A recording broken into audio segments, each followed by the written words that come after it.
एक बार फिर से हमारी ऑनलाइन क्लासेस में आपका स्वागत है। आज हमारी दूसरी क्लास है और जैसा कि हम जानते हैं इससे पहली क्लास में हमने क्या किया था, आपका वैदिक साहित्य। तो वैदिक साहित्य के साथ में आपका वैदिक काल वाला जो पोर्शन था वो पूरी तरीके से कंप्लीट होता है। ठीक है, मैं उम्मीद करूँगी जो क्वेश्चंस मैंने दिए थे उसको आप लोग आंसर किए होंगे। ठीक, तो आज हम पढ़ेंगे जैन धर्म। ठीक है, जैन धर्म पढ़ने से पहले लेकिन हम ये जानेंगे कि जैन धर्म, बौद्ध धर्म जैसे धर्मों की आवश्यकता क्यों पड़ी, या दूसरे शब्दों में कहूँ कि ये धर्म क्यों आए। ठीक है, क्यों लोगों ने इन धर्मों को अपनाया। तो लेकिन उससे पहले तो उसको समझने से पहले हम इस बात को, उसका कारण समझेंगे। और उससे पहले क्या आएंगे, 6वीं शताब्दी ईसा पूर्व। एक बार फिर से आप लोग अपने कॉपी पेन निकाल लीजिए क्योंकि हम चीज़ों को नोट करने वाले हैं। ठीक है, 6वीं शताब्दी ईसा पूर्व। अब थोड़ा सा इसको देख लेते हैं, इसका बैकग्राउंड क्या है उसको थोड़ा सा समझ लेते हैं। देखिए, हम देखेंगे कि जो वैदिक धर्म चल रहे थे, ठीक है, जो वैदिक धर्म चल रहे थे, आप वैसे उत्तर वैदिक और ऋग वैदिक काल में पढ़े होंगे कि स्थितियां कैसी बदल गई थी। ऋग वैदिक काल में चीज़ें अलग थी, उत्तर वैदिक काल में बदल गई थी। चाहे महिलाओं की स्थिति के बारे में बात करें, चाहे हम सामाजिक भेदभाव के बारे में बात करें, चाहे पुरोहितों के उच्च स्थान के बारे में बात करें, चाहे शूद्रों के निम्न स्थान के बारे में बात करें, तो ये सारी चीज़ें मिलकर कहीं ना कहीं किसी ना किसी वर्ग को क्या कर रही थी, असंतुष्ट कर रही थी। और ये असंतुष्टता ही क्या करती है, लोगों को किसी और तरफ मोड़ती है।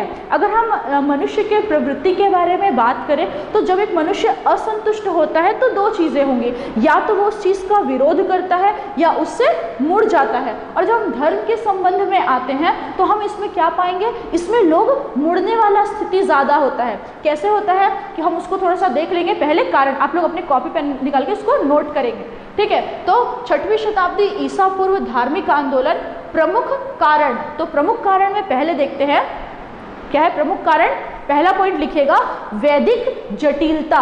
लिखिए, वैदिक जटिलता। ठीक है, तो हमने जैसे कि हमने अभी ही इसके बारे में बात की कि पहले जो वैदिक धर्म थे उसमें जटिलता आ गई थी। ठीक है, कैसे जटिलता, धार्मिक जटिलता आ गई थी कि अगर यज्ञ करना है तो सिर्फ पुरोहित या ब्राह्मण जो है सिर्फ वही कर सकते हैं। अगर कोई कर्म कांड करना है तो सामान्य लोग नहीं कर सकते हैं। ठीक है, हर एक चीज़ों के लिए यज्ञ, हर एक प्रार्थनाओं के लिए भी, हर एक चीज़ों के लिए क्या कर दिया गया था, यज्ञ को कंपलसरी किया गया था। और छोटे मोटे यज्ञ नहीं होते, बड़े बड़े यज्ञ होते थे। तो जो अमीर लोग हैं, जो राजा महाराजा, जो व्यापारी लोग हैं, वो तो उसको अफोर्ड कर सकते थे, लेकिन एक शूद्र व्यक्ति कैसे करेगा, है ना भाई। तो इसीलिए वो जटिल हो गया था। अगर हम ये सामाजिक संदर्भ की बात करें तो जो जाति प्रथा है उत्तर वैदिक काल में वो ज़्यादा क्या हो गई थी, जटिल हो गई थी। लोग जातिवाद को ज़्यादा बढ़ावा देने लगे थे। कुछ ऐसे नियम निकाले गए थे कि अगर उच्च वर्ग एक रोड से मार्ग से चलता है तो जो निम्न वर्ग के लोग हैं वो उसमें शामिल नहीं हो पाएंगे। ठीक है, धार्मिक जटिलता आ गई थी, सामाजिक जटिलता आ गई थी। महिलाओं की स्थिति ऋग वैदिक काल में आप देखोगे कि महिलाओं की स्थिति अच्छी है ना भाई, उनको सभा और समिति में भाग लेने का अधिकार है, लेकिन उत्तर वैदिक काल में वो अधिकार उनसे छीन लिया गया है। तो महिलाओं के अंदर भी इस बात को लेके क्या थी, असंतुष्टता थी।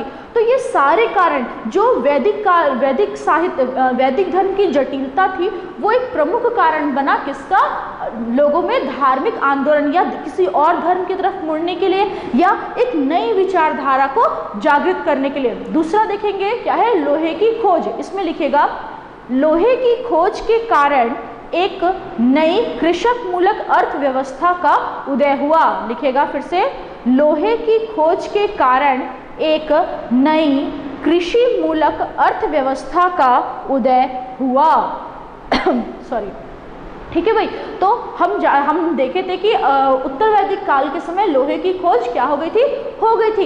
अब उस जो लोहे की खोज की गई है उसका प्रयोग हम कृषि में करने लगे, उससे हथियार बनाने लगे, उसका प्रयोग हल में किया जाने लगा, जिसकी वजह से कृषि जो है वो सरल हो गई। और क्योंकि कृषि सरल हुई इसलिए उत्पादन क्या हो गया, बढ़ गया। तो जब उत्पादन बढ़ेगा तो आर्थिक स्थिति बढ़ेगी, और जब आर्थिक स्थिति बढ़ेगी तो हम क्या करेंगे, जो समाज में हम जीते उनके समानांतर होना मांगेंगे। ठीक है, और जब समानांतर की स्थिति पैदा नहीं होगी, या जो समानांतर वाला स्थिति है उसमें जातिवादी या किसी भी कारण से अगर उस पर अंकुश लगाया जाएगा तो लोगों को इससे आहत होंगे, उनमें असंतुष्टता आएगी। और ये भी एक कारण बना धार्मिक आंदोलन का। फिर उसके बाद क्या है, जन भाषा का प्रयोग, ठीक है। जब हम वैदिक धर्म के बारे में बात करते हैं, उसके जितने भी धार्मिक कर्म कांड हुआ करते थे, जितने भी चीज़ें होती थी, वो किस में होती थी, संस्कृत भाषा में होती थी। अब अभी मेरी जगह पे कोई संस्कृत के विद्वान आ जाए, वो आपको पूरा लेक्चर किस में सुनाए, संस्कृत में, तो क्या हमको समझ में आएगा, नहीं आएगा। एक बार छत्तीसगढ़ी में शायद समझ में आ जाए, एक बार इंग्लिश में समझ में आ जाए, लेकिन संस्कृत, क्योंकि हमारे लिए आज के समय पे संस्कृत बहुत कॉमन हो गया है, ऐसा नहीं है ना भाई। उसको हम छोटी क्लास तक ही पढ़ते हैं, कई जगह स्कूल्स में तो वो ऑप्शनल है, तो बहुत ज़्यादा वो व्याप्त नहीं है, इसलिए उसको आसानी से समझना मुश्किल है। उस समय भी ऐसा ही था, उस समय पर विशेष वर्ग के लोगों तक ये सीमित था, लेकिन आम जो जन भाषा थी वो पाली थी, ठीक है, हिंदी थी, पाली थी, इस तरीके की भाषा प्रयोग किया जाता था। तो उस समय पर जो संप्रदाय उत्पन्न हुए वो किन भाषाओं को मुख्य रूप से इस्तेमाल करने लगे, जो उस समय पर जन भाषा चल रही है। तो जब एक ऐसा धर्म आएगा या एक ऐसी विचारधारा आएगी जिसका प्रचार जन भाषा में हो रहा है, उसको हम लोग ज़्यादा अच्छे से समझ पाएंगे, उसकी अच्छी और बुरी बातों को, ठीक है, और हमको किसी पर डिपेंड भी नहीं होना पड़ेगा। तो ये भी एक कारण बना। फिर नेक्स्ट लिखिएगा, धार्मिक क्रांति। ये जो समय था, 6वीं शताब्दी का जो ईसा पूर्व का जो समय था, ये ना सिर्फ भारत में बल्कि इस समय पर पूरे विश्व में क्या हो रहा था, धार्मिक क्रांति चल रही थी, ठीक है। कैसी क्रांति चल रही थी, धार्मिक, मतलब लोग ऐसी चीज़ों का, ऐसे विचारों का, ऐसी जटिल धार्मिक स्थितियों का या धर्म में किसी उच्च वर्ग का पूरी दुनिया में क्या कर रहे थे, विरोध कर रहे थे, और वो ईश्वर से सीधे संपर्क का प्रयास कर रहे थे, ठीक है। आप जब हम वर्ल्ड हिस्ट्री को पढ़ते हैं इस समय के, तो हम देखेंगे कि ना सिर्फ भारत में बल्कि पूरे विश्व में कहीं पर जो पुरोहित है उनका क्या बोलते हैं, उनका विरोध किया जा रहा है। जो इस बात का कॉन्सेप्ट है कि नहीं, आप ईश्वर तक प्राप्ति जो है वो ब्राह्मणों के द्वारा या एक विशेष वर्ग के द्वारा होगा, उसको नकारा जा रहा है। ये कहा जा रहा है कि ईश्वर की अगर प्राप्ति है तो हम डायरेक्ट सीधे ईश्वर को प्राप्त कर सकते हैं। इस तरीके की पूरे विश्व में क्या चल रही थी, क्रांति चल रही थी, वो भी एक इम्पॉर्टेंट था। फिर हम आते हैं जैन व बौद्ध धर्म, ठीक है। तो इस समय पर क्या था, जैन महावीर स्वामी और महात्मा बुद्ध जैसे विद्वान जो है वो आए, उन्होंने प्रचार किया। उन्होंने प्रचार में कैसे अपने धर्म का, लोगों को समानता का प्रचार किया, ठीक है। और किस भाषा का प्रयोग किया, सामान्य, जो उस समय लोकल लैंग्वेज चलती थी, है ना, पाली भाषा का प्रयोग किया। तो जब वो लोग पाली भाषा का प्रयोग कर रहे हैं तो आप और हम समझेंगे कि नहीं, है ना। हम हिंदी, जैसे अभी के टाइम पर हम हिंदी समझते हैं, तो एक व्यक्ति आके हिंदी में प्रचार करेगा तो हम उसकी बातों को समझ पाएंगे, है ना भाई। दूसरा चीज, उन्होंने जिस धर्म का प्रचार किया, जिस विचारधारा का प्रचार किया, उसमें ये कहा गया कि सभी लोग समान है, और एक सिर्फ धर्म विशेष या एक सिर्फ जाति विशेष के लोगों के लिए मोक्ष नहीं है, परंतु कुछ चीज़ों को फॉलो करो जिससे हम सभी को क्या होगा, मोक्ष मिल सकता है। तो इस तरीके की जो विचारधारा थी वो समाज में आने लगी, और यही विचारधारा जो थी वो क्या की जाने लगी कि लोगों को वैदिक धर्म से मोड़ने लगी, ठीक है। वो क्या करने लगी, लोगों को वैदिक धर्म से मोड़कर जैन धर्म, बौद्ध धर्म और जो दूसरे संप्रदाय थे उनसे जोड़ने लगी, उनको उनकी अपनी तरफ आकर्षित करने लगी। तो यही है 6वीं शताब्दी ईसा पूर्व। ये आपको मेरे ख्याल से प्रीलिम्स में मेरे को नहीं लगता कभी भी इससे क्वेश्चन आपको पूछेगा, लेकिन मेंस में ये आपको पूछ सकता है, ठीक है। आपको पूछ सकता है कि 6वीं शताब्दी ईसा पूर्व धार्मिक आंदोलन के कारण क्या थे। तो आपको ये जो हमने 5-6 कारण पढ़े, इसको आपको वहाँ पे अच्छे से डिस्क्राइब करना पड़ेगा, ठीक है। चलिए अब हम कुछ प्रमुख, इस काल में कुछ प्रमुख संप्रदायों को देख लेते हैं। इस टाइम पर 6वीं शताब्दी के ईसा पूर्व के टाइम पर हमारे देश में, सिर्फ हमारे देश में कितनी, लगभग 62 संप्रदाय चल रहे थे। कितने संप्रदाय चल रहे थे, 62। मतलब जैन और बौद्ध के अलावा 62, मतलब उनको मिला के 62 संप्रदाय चल रहे थे, जिसमें लोग अपनी अपनी क्या कर रहे थे, विचारधारा को दे रहे थे, ठीक है। तो उसी को हम देख लेंगे। ये मेरे पास एक जो इम्पोर्टेंट क्या बोलते हैं संप्रदाय है और उसके संस्थापक है, उसको हम देख लेंगे। ये वाला एग्जाम में पूछता है, पुराने क्वेश्चन पेपर उठा के देखोगे प्रीलिम्स के, कई बार पूछा है, डायरेक्ट पूछा है या मैच दी फॉलोइंग्स करके पूछा है, तो इसको आप लोग नोट कर लीजिए और मैं ये आपको ग्रुप में भी मैसेज कर दूंगी, ठीक है। तो देखिए क्या लिखा हुआ है, इसको हम देख लेंगे संप्रदाय, प्रमुख संप्रदाय और उसके संस्थापक कौन कौन है। तो पहला देखेंगे क्या है, संशयवादी।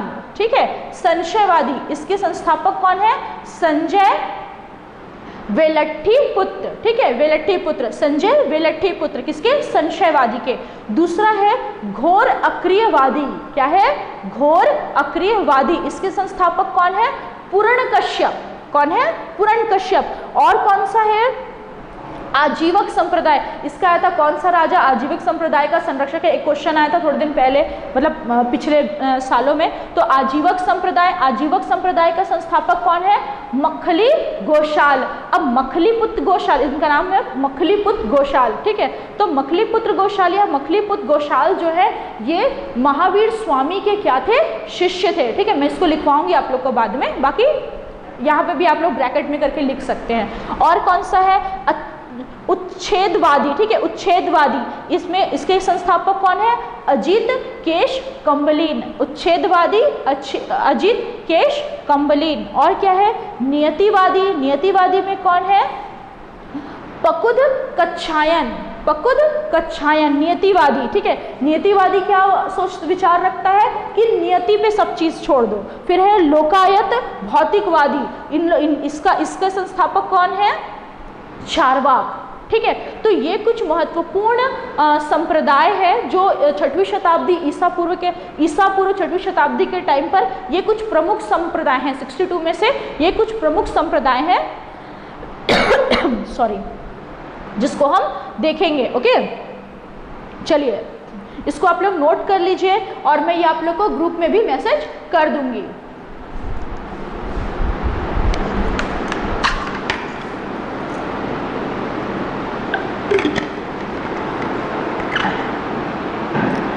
चलिए, तो समझ में आ गया आपको 6वीं शताब्दी ईसा पूर्व धार्मिक आंदोलन का कारण क्या था, उस समय पर कौन से प्रमुख संप्रदाय आए। ठीक है, अब इन संप्रदायों में जो दो संप्रदाय बहुत ज़्यादा अच्छे से बढ़े या क्या बोलना चाहिए एक तरीके से कि जो अपने आप को धर्म करके स्थापित कर पाए, वो कौन थे, जैन धर्म और बौद्ध धर्म। ठीक है, तो आज हम किसको देखेंगे, जैन धर्म को देखेंगे।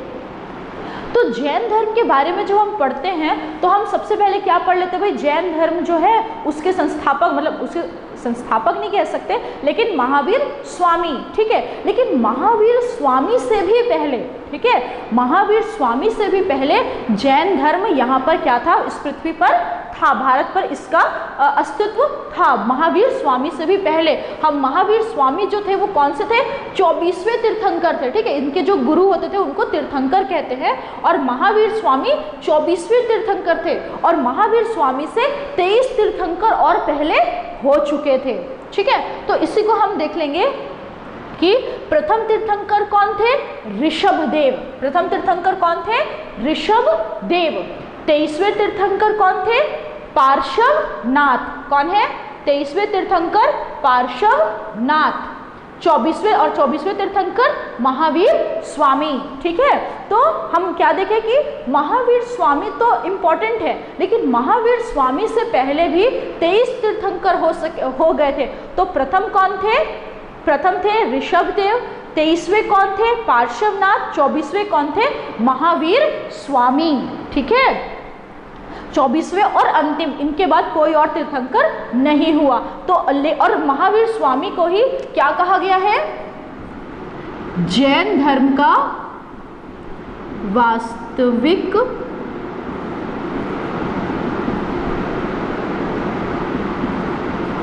तो अगर वास्तविक संस्थापक पूछे तो ऋषभदेव मत लिखना, वास्तविक संस्थापक पूछे तो महावीर स्वामी को कहा गया। क्यों, क्योंकि इन्हों की वजह से ही इसका अस्तित्व जो है वो और ज़्यादा लोगों तक ये प्रचार हो सका, प्रसार हो सका और एक धर्म के रूप में ये स्थापित हो सका। ठीक है, किसके कारण से, महावीर स्वामी की वजह से, इसलिए इसको जैन धर्म का वास्तविक संस्थापक कहा जाता है। ठीक है, अब हम जैन धर्म को पढ़ने से पहले, उसके सिद्धांतों को पढ़ने और जानने से पहले छोटा सा एक इंफॉर्मेशन, एक छोटा सा वो लेंगे किसके बारे में, जैन धर्म के वास्तविक संस्थापक महावीर स्वामी के बारे में।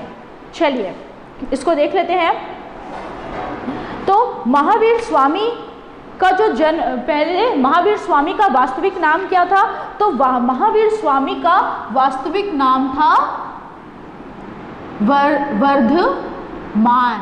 ठीक है, क्या नाम था महावीर स्वामी का वास्तविक नाम? महावीर स्वामी का वास्तविक नाम था वर्धमान। इनका जन्म कहाँ हुआ था? इनका जन्म कब हुआ था? तो इनका जन्म हुआ था 540 ईसा पूर्व। ठीक है, तो इनका जन्म कब हुआ था? 540 ईसा पूर्व में हुआ था। और कहाँ पर हुआ था? तो इनका जन्म हुआ है वैशाली के कुंडग्राम।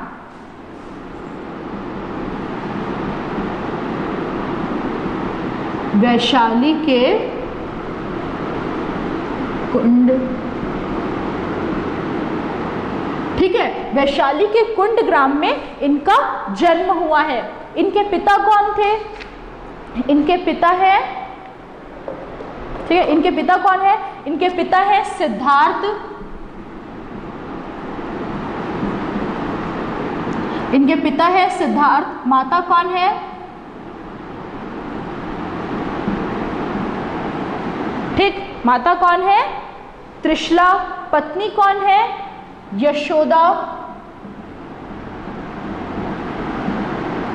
पत्नी कौन है? यशोदा। और पुत्री कौन है?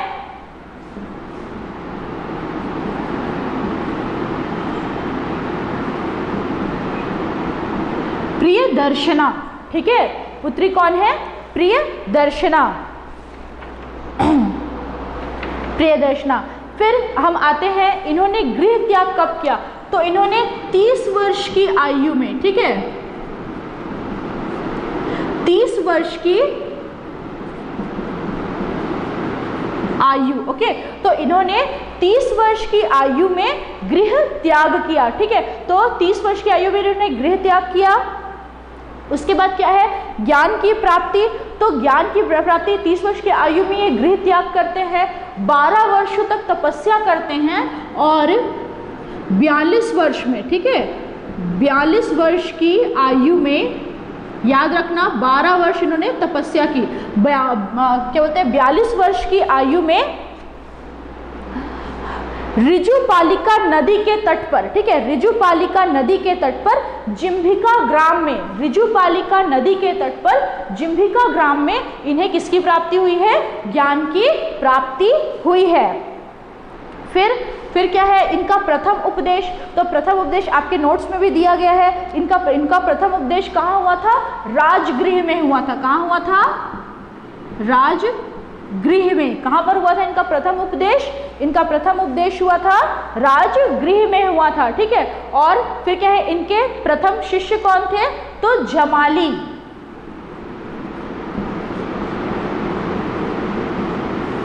जमाली किसके? क्या बोलते हैं, महावीर स्वामी के प्रथम शिष्य कौन थे?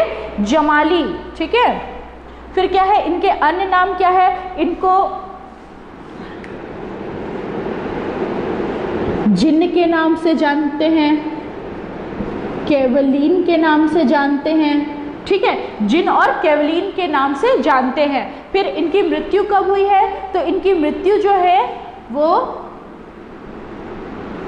468 ईसा पूर्व। ठीक है, कब हुई है? 468 ईसा पूर्व इनकी मृत्यु हुई है, 72 वर्ष की आयु में, पावापुरी। कहां पर? पावापुरी।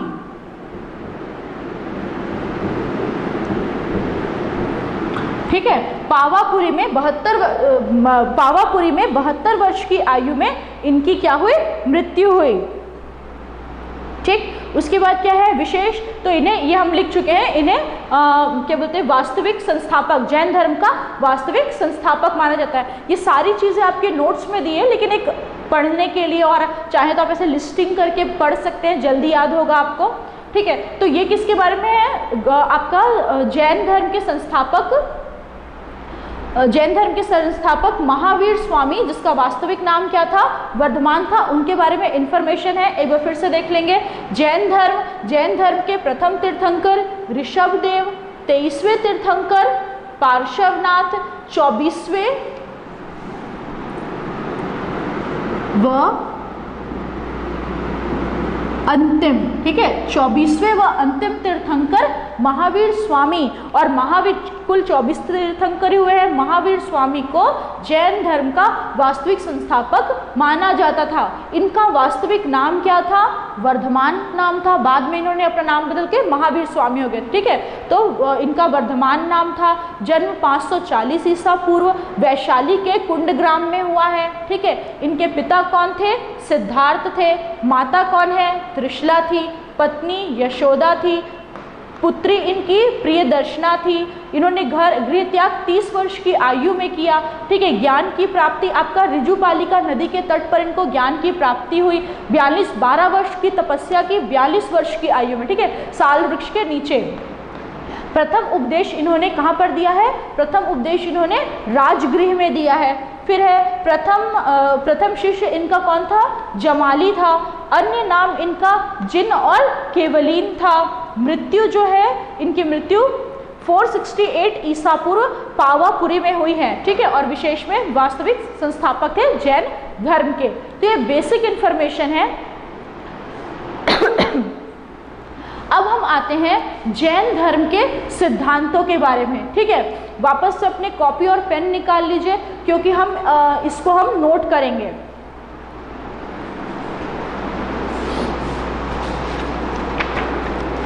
ठीक है, जैन धर्म के सिद्धांतों को हम नोट करेंगे। तो जैन धर्म के सिद्धांत में हम समझते जाएंगे। हमने पहला भले से आत्मा लिखा है, वो सिर्फ छोटा छोटा पॉइंट है, मैं आप लोग को लिखवाती हूँ, आप लिखना शुरू करेंगे। जैन धर्म के सिद्धांत में ये आपके नोट्स में दिया हुआ है, ठीक है। तो या तो नोट्स में ही कंटिन्यू कीजिए या अलग से भी आप लिख सकते हैं, देख लीजिए। बाकी हम इसको अब स्टार्ट करते हैं सिद्धांत, ठीक है। तो जैन धर्म का जो सिद्धांत है वो क्या कहता है? जैन धर्म का सिद्धांत ये कहता है कि जैन धर्म में आत्मा को केंद्रीय तत्व माना गया है, ठीक है। और इसके अनुसार आत्मा को अनेक भौतिक तत्व घेरे हुए हैं। तो हम जब आत्मा का बात देखते हैं, तो जो जैन धर्म है, ठीक है, वो पूर्ण रूप से इसका केंद्र कौन है? आत्मा है। कौन है इसका केंद्र? आत्मा है, ठीक है। और इनका मानना है कि आत्मा केंद्र में है और जो अन्य तत्व है वो इसको क्या किए हुए हैं? घेरे हुए हैं, ठीक है। और जो जैन धर्म है वो किस पर आधारित है? इसमें कर्म की प्रधानता है। ये इंपॉर्टेंट है, याद रखना। जैन धर्म में किसकी प्रधानता है? कर्म की प्रधानता है।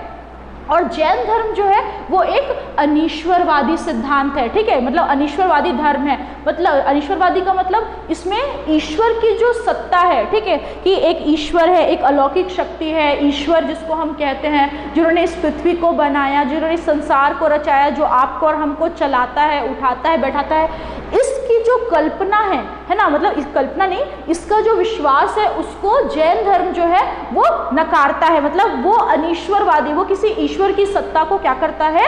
नहीं मानता है, ठीक है।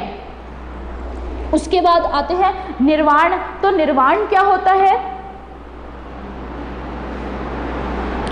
निर्वाण, ठीक है, निर्वाण का मतलब मोक्ष प्राप्ति। तो जब हम पहले पढ़ रहे थे आत्मा के बारे में, हमने पढ़ा तो आत्मा में हमने क्या देखा कि आत्मा जो है वो केंद्र में है ना भाई। आत्मा कैसी है? आत्मा जो है ये आत्मा केंद्र में है और इसके चारों तरफ अलग अलग तत्व जो है वो इसको क्या किए हैं? घेरे हैं। इसमें बहुत सारे तत्व हो सकते हैं, ठीक है। आत्मा जो है, मेरा केंद्र में नहीं था, अब केंद्र में हो गया, ठीक है। केंद्र ये क्या है? आत्मा। आत्मा जो है वो केंद्र में है और इसको अन्य तत्व जो है वो चारों तरफ से घेरे हुए हैं। और जैन धर्म का मूल जो है, ठीक है, जैन धर्म का फोकस या जो उसका लक्ष्य है, आत्मा को इन तत्वों से मुक्ति दिलाना, ठीक है। आत्मा को मतलब इन तत्वों को आत्मा से अलग करेंगे तभी हमें किसकी प्राप्ति होगी?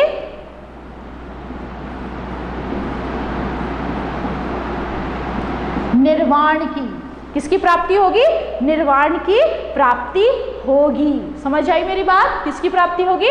निर्वाण की प्राप्ति होगी। तो जैन सिद्धांत के अनुसार यदि हमें निर्वाण की प्राप्ति करनी है तो आत्मा को उन अन्य तत्वों से जिससे वो घिरा हुआ है उससे क्या करना पड़ेगा? अलग करना पड़ेगा। और इसी को अलग करने के लिए, ठीक है, ये उनका मुख्य मकसद, ये उनका मकसद हुआ है ना भाई, उनका लक्ष्य हुआ। तो इस लक्ष्य को प्राप्ति करने के लिए, आत्मा को मुक्त करने के लिए निर्वाण अर्थात मोक्ष है ना भाई, निर्वाण का मोक्ष, उसको प्राप्त करने के लिए किसकी आवश्यकता है? त्रिरत्न की आवश्यकता है। किसकी आवश्यकता है? त्रिरत्न की। अब इसलिए मैंने ऊपर की तरफ मार्क लगाया है कि निर्वाण की प्राप्ति के लिए किसकी आवश्यकता है? त्रिरत्न की आवश्यकता है। वो त्रिरत्न कौन से हैं? सम्यक ज्ञान, सम्यक दर्शन और सम्यक आचरण। अर्थात त्रिरत्न में सम्यक ज्ञान, जब हमारे जैन धर्म के अनुसार जब हमारा ज्ञान शुद्ध होगा, है ना, सम्यक सही होगा, शुद्ध होगा, जब हमारा ज्ञान मतलब कोई भी जो हमने ज्ञान अर्जन किया, अगर मैं आप लोगों को ये सिखाऊं, देखो यार चोरी करना अच्छी बात है और छल किया करो और कपट किया करो, तो क्या ये शुद्ध ज्ञान होगा? नहीं होगा, है ना भाई। अगर मेरे ज्ञान का स्रोत खराब है, चीज़ें खराब होंगी। लेकिन अगर मेरा ज्ञान का स्रोत अच्छा है, आध्यात्मिक है, उच्च जीवन के मूल्यों को लिया जाता है, तो वो कैसा होगा? मेरे ज्ञान अच्छा होगा। तो त्रिरत्न में क्या आया है? सबसे पहले सम्यक ज्ञान। तो हमको सबसे पहले क्या करना है? अपने ज्ञान जो है उसको कैसे करना है? सम्यक करना है, अर्थात शुद्ध और उच्च करना है। दूसरा पॉइंट है सम्यक दर्शन।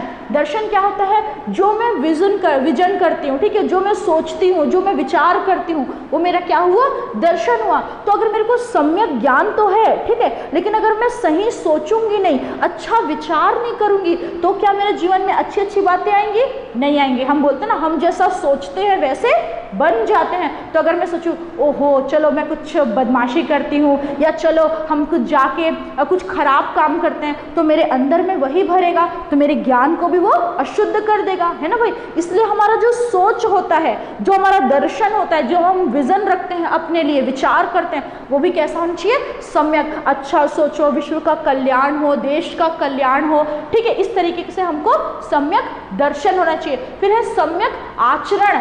सम्यक आचरण या चरित्र। तो यदि हमारा चरित्र सम्यक नहीं होगा, है ना भाई, चलिए मैंने अच्छा ज्ञान का बात सीख लिया, अच्छा विचार कर लिया, लेकिन यदि मेरा चरित्र गंदा होगा, यदि मेरा चरित्र सम्यक नहीं होगा, तो क्या मैं निर्वाण की प्राप्ति कर सकूंगी? नहीं। इसलिए चरित्र का भी सम्यक होना, चरित्र का भी साफ और शुद्ध होना आवश्यक है। और जब हमारा सम्यक ज्ञान, सम्यक दर्शन और सम्यक आचरण होता है, तभी हम निर्वाण की प्राप्ति कर सकते हैं। समझ आई मेरी बात? चलिए, अब भाई ये तो समझ में आ गया कि मेरे को ज्ञान शुद्ध चाहिए, मेरे को दर्शन शुद्ध चाहिए, मेरे को चरित्र शुद्ध चाहिए, लेकिन ये होगा कैसे? मेथड क्या है कि मैं इसको क्या कर सकूं? सम्यक कर सकूं। तो उसके लिए, ठीक है, आपको त्रिरत्न का पालन कर सको, आप इस त्रिरत्न तक पहुंच सको, सम्यक ज्ञान, सम्यक दर्शन, सम्यक आचरण तक पहुंच सको, इसीलिए आपको क्या दिया गया है? पंच महाव्रत। क्या दिया गया है? पंच महाव्रत। पंच महाव्रत मतलब 5 महाव्रत। अगर आप इन 5 महाव्रत को फॉलो करोगे तो आप त्रिरत्न तक पहुंच पाओगे। और जब आप इन त्रिरत्न अपने जीवन में निर्धारित कर पाओगे, बना पाओगे, तब आप निर्वाण की प्राप्ति कर सकोगे, क्योंकि निर्वाण ही अंतिम लक्ष्य है। ठीक है, निर्वाण ही, जैन धर्म में निर्वाण ही अंतिम लक्ष्य है। ठीक, तो पंच महाव्रत को देख लेते हैं। पंच महाव्रत क्या है? तो पंच महाव्रत क्या है? पहला है अमृषा, दूसरा है अपरिग्रह, तीसरा है अस्तेय, चौथा है अहिंसा और 5वां है ब्रह्मचर्य। ठीक, अमृषा मतलब सत्य, अपरिग्रह मतलब संपत्ति संचय न करना है, जो कट का निशान है वो गलत का नहीं है, नहीं करने के लिए। ठीक है, अस्तेय मतलब चोरी नहीं करना, अहिंसा पता है सबको, ब्रह्मचर्य पता है सबको। ठीक है, तो अब किस तरीके से होता है? तो हम देखेंगे कि जब हम सत्य अमृषा का पालन करेंगे, सत्य बोलेंगे, जब हम सत्य बोलेंगे तो हमारा आचरण दर्शन साफ होगा, हमारा ज्ञान साफ होगा। ठीक है, जब हम सत्य बोलेंगे तो हमारा ज्ञान साफ होगा, क्योंकि हम चीज़ों को सत्य बोल रहे हैं। ठीक है, अपरिग्रह संपत्ति का संचय न करना। जब एक व्यक्ति संपत्ति का संचय नहीं करता है तो क्या होता है, जब एक व्यक्ति संपत्ति का संचय नहीं करता तो उसके मन में लोभ नहीं होता। ठीक है, बोलते ना जहाँ तेरा धन वहाँ तेरा मन, एक कहावत ऐसे बोलते ना कि जिसका धन जहाँ पर होता है उसका मन भी वहीं पर होता है। तो अगर हमको अपने आप को लोभ से बचाना है, अगर हमको अपने आप को किससे बचाना है, क्या बोलते हैं, लोभ से बचाना है और लालच से बचाना है, तो हमको अब अपरिग्रह यानी संपत्ति का संचय नहीं करना है। उससे हमारा आचरण साफ होगा। ठीक है, आचरण साफ होगा और हमारा दर्शन भी साफ होगा। फिर अस्ते चोरी नहीं करना। चोरी नहीं करना, क्यों भाई चोरी नहीं करना? क्योंकि यदि हम चोरी करेंगे अर्थात हमने लालच किया, दूसरे की वस्तु पर अपनी नीयत खराब की, हमारा आचरण खराब हो रहा है ना। लेकिन जब हम चोरी नहीं करते तो हमारा आचरण साफ होता है। फिर है अहिंसा। अगर हम अहिंसा का पालन करें, किसी को मारे पीटे नहीं, ठीक है, कि लड़ाई झगड़ा ना करें, अहिंसा के काम करें, तो क्या है, उससे भी हमारा तन और मन दोनों क्या रहेगा, साफ होगा। अगर हम किसी के लिए अपने मन में द्वेष पालते रहिए, तो ऐसा है वैसा करके हम बहुत सारी बुराई करते हैं, तो हमारा मन भी खराब हो जाता है कि नहीं, है ना भाई। तो उसी को बोला है कि हमको अहिंसा नहीं करना है, ना तो ऐसा सोचो ना ऐसा अपने कार्यों में लेके आओ, अहिंसा। और फिर आता है ब्रह्मचर्य, जो हम ब्रह्मचर्य का पालन के लिए, ठीक है, ब्रह्मचर्य हम जानते ही हैं। अब इसमें इंपॉर्टेंट क्या है, ये चार जो हैं पंच महाव्रत में से जो 4 महाव्रत हैं ये पहले से चले आ रहे थे। ठीक है, ये पहले से थे, लेकिन जो ब्रह्मचर्य जो 5वां महाव्रत है ये किसने दिया है, महावीर स्वामी ने दिया है। किसने दिया है, पांचवा जो है वो किसने दिया है, महावीर स्वामी ने दिया है। याद रखना कि पंच महाव्रत में से 4 जो हैं, अमृषा, अपरिग्रह, अस्तेय, अहिंसा, किसने दिया है, ये पहले से ही थे, लेकिन ब्रह्मचर्य जो है वो महावीर स्वामी ने दिया है। तो पंच महाव्रत का पालन क्यों करना है, ताकि हमारे जीवन में त्रिरत्न आ सके। जब हम त्रिरत्न का पालन कर पाएंगे तो हमारी आत्मा शुद्ध होगी और हम निर्वाण की प्राप्ति कर सकते हैं। और जैन धर्म का मुख्य लक्ष्य क्या है, निर्वाण की प्राप्ति। ठीक है, समझ में आई मेरी बात। मैं आप लोगों को ये जो है ये आप लोग को ग्रुप में सेंड कर दूंगी। इस तरीके से आज का हमारा जैन धर्म खत्म होता है। इसके आगे भी हमको पढ़ना है, और भी चीज़ें हैं जिसको हम जैन सिद्धांतों को पढ़ना है। इसका सप्तभंगी सिद्धांत है, ठीक है, अनेक सप्तभंगी सिद्धांत है, उसको हम देखेंगे। और भी कुछ चीज़ें हैं उसको हम लोग नेक्स्ट क्लास में करेंगे। ठीक है, तब तक आप इन सब चीज़ों को नोट करिए और याद करके रखिए ताकि हम लोग इसको अच्छे से पढ़ सकें। ठीक है, थैंक यू।